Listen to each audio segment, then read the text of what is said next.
Friends, आज मैं आपके बीच उस भूमि का प्रतिनिधित्व कर रहा हूं जिस भूमि ने हजारों वर्ष पहले ये मंत्र दिया था, समगच्छध्वम् समध्वत्वम् संवो मानसी जानताम्। आज 21वीं सदी में ये मंत्र और ज्यादा महत्वपूर्ण हो गया है, प्रासंगिक हो गया है।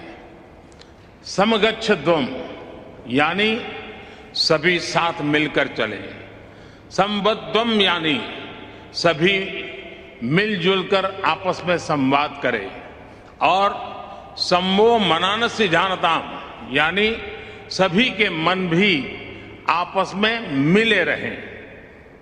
फ्रेंड्स, जब मैं पहली बार क्लाइमेट समिट में पेरिस आया था तब मेरा यह इरादा नहीं था कि दुनिया में हो रहे अनेक वायदों में एक वायदा अपना भी जोड़ दूं। मैं पूरी मानवता के लिए एक चिंता के साथ आया था।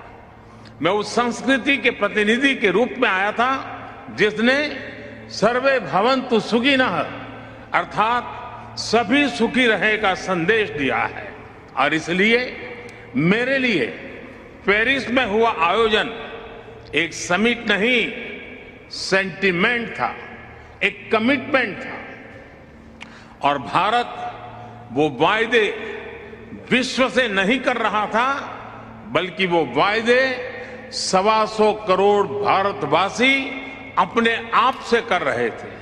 और मुझे खुशी है कि भारत जैसा विकासशील देश जो करोड़ों लोगों को गरीबी से बाहर निकालने में जुटा है, जो करोड़ों लोगों की ईज ऑफ लिविंग पर रात दिन काम कर रहा है, आज विश्व की आबादी का 17% होने के बावजूद जिसकी एमिशंस में रिस्पॉन्सिबिलिटी सिर्फ 5% रही है, उस भारत ने अपना कर्तव्य पूरा करके दिखाने में कोई कसर बाकी नहीं छोड़ी है।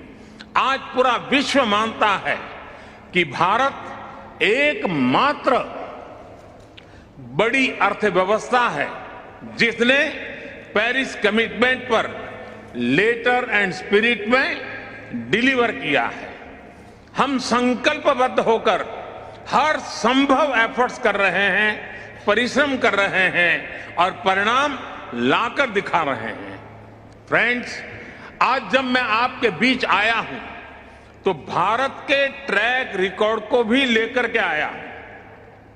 मेरी बातें सिर्फ शब्द नहीं हैं, ये भावी पीढ़ी के उज्जवल भविष्य का जयघोष है। आज Bharat installed renewable energy capacity में विश्व में चौथे नंबर पर है। बीते 7 वर्षों में भारत की नॉन फॉसिल फ्यूल एनर्जी में 25% से ज्यादा की वृद्धि हुई है, और अब ये हमारे एनर्जी मिक्स का 40% पहुंच गया है। फ्रेंड्स, विश्व की पूरी आबादी से भी अधिक यात्री भारतीय रेल से हर वर्ष यात्रा करते हैं। इस विशाल रेलवे सिस्टम ने अपने आप को 2030 तक नेट जीरो बनाने का लक्ष्य रखा है। अकेली इस पहल से सालाना 60 मिलियन टन एमिशन की कमी होगी। इसी प्रकार हमारे विशाल एलईडी बल्ब अभियान से सालाना 40 मिलियन टन एमिशन कम हो रहा है। आज भारत दृढ़ इच्छा शक्ति के साथ ऐसे कई सारे इनिशिएटिव्स पर तेजी से काम कर रहा है। इसके साथ ही भारत ने अंतर्राष्ट्रीय स्तर पर दुनिया का सहयोग करने के लिए इंस्टीट्यूशनल सॉल्यूशन भी दिए हैं। सोलर पावर में एक क्रांतिकारी कदम के रूप में हमने इंटरनेशनल सोलर अलायंस की पहल की। क्लाइमेट एडप्शन के लिए हमने coalition for disaster resilient infrastructure का निर्माण किया है। ये करोड़ों जिंदगियों को बचाने के लिए एक संवेदनशील और महत्वपूर्ण पहल है। फ्रेंड्स, मैं एक और महत्वपूर्ण विषय पर आप सभी का ध्यान केंद्रित करना चाहता हूं। आज विश्व मान रहा है कि क्लाइमेट चेंज में लाइफस्टाइल की एक बहुत बड़ी भूमिका है। मैं आज आपके सामने एक वन वर्ड मूवमेंट का प्रस्ताव रखता हूं। वन वर्ड एक शब्द क्लाइमेट के संदर्भ में वन वर्ल्ड एक विश्व का मूल आधार बन सकता है, अधिष्ठान बन सकता है। ये एक शब्द है लाइफ, LIFE, यानी लाइफस्टाइल फॉर एनवायरमेंट। आज जरूरत है कि हम सभी लोग एक साथ आकर कलेक्टिव पार्टिसिपेशन के साथ लाइफस्टाइल फॉर एनवायरमेंट यानी लाइफ को एक अभियान की तरह आगे बढ़ाएं। ये एनवायरमेंटल कॉन्शियस लाइफस्टाइल का एक मास मूवमेंट बन सकता है। आज आवश्यकता है माइंडलेस और डिस्ट्रक्टिव कंजम्पशन के बजाय माइंडफुल और डेलिबरेट यूटिलाइजेशन की। ये मूवमेंट एक साथ मिलकर ऐसे लक्ष्य तय कर सकता है जो डाइवर्स एरिया जैसे fishing, agriculture, wellness, dietary choices, housing, packaging, hospitality, tourism, clothing, fashion, water management और एनर्जी जैसे अनेक सेक्टर्स में एक क्रांतिकारी बदलाव ला सकता है। ये ऐसे विषय हैं जहां हम में से प्रत्येक को हर रोज कॉन्शियस चॉइस करनी होगी। पूरी दुनिया में करोड़ों अरबों लोगों के हर रोज की ये चॉइसेस क्लाइमेट चेंज के खिलाफ लड़ाई को हर दिन बिलियन स्टेप्स आगे ले जाएगी। और मैं इस आर्थिक आधार पर, वैज्ञानिक आधार पर, बीती शताब्दी के अनुभवों के आधार पर हर कसौटी पर खरा उतरने का मूवमेंट मानता हूं। स्व से समझने का यही रास्ता है, अहम से वयम के कल्याण का यही रास्ता है। फ्रेंड्स, क्लाइमेट चेंज पर इस वैश्विक मंथन के बीच मैं भारत की ओर से इस चुनौती से निपटने के लिए 5 अमृत तत्व रखना चाहता हूं, पंचामृत की सौगात देना चाहता हूं। पहला, भारत 2030 तक अपनी नॉन फोसिल एनर्जी कैपेसिटी को 500 गीगावाट तक पहुंचाएगा।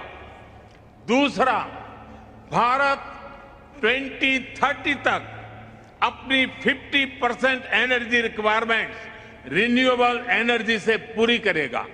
तीसरा, भारत अब से लेकर 2030 तक के कुल प्रोजेक्टेड कार्बन एमिशन में 1 बिलियन टन की कमी करेगा।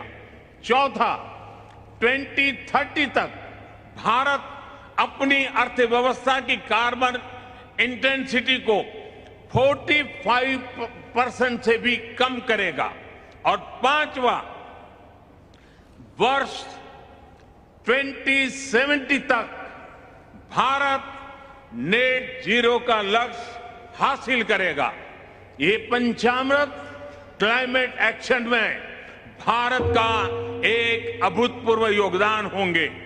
फ्रेंड्स, ये सच्चाई हम सभी जानते हैं कि क्लाइमेट फाइनेंस को लेकर आज तक किए गए वायदे खोखले ही साबित हुए हैं। जब हम सभी क्लाइमेट एक्शन पर अपने एम्बिशन बढ़ा रहे हैं, तब क्लाइमेट फाइनेंस पर विश्व के एम्बिशन वहीं नहीं रह सकते जो पेरिस एग्रीमेंट के समय थे। आज जब भारत ने एक नए कमिटमेंट और एक नई ऊर्जा के साथ आगे बढ़ने का संकल्प लिया है, तो ऐसे समय में क्लाइमेट फाइनेंस और लो कॉस्ट क्लाइमेट टेक्नोलॉजीज का ट्रांसफर और महत्वपूर्ण हो जाता है।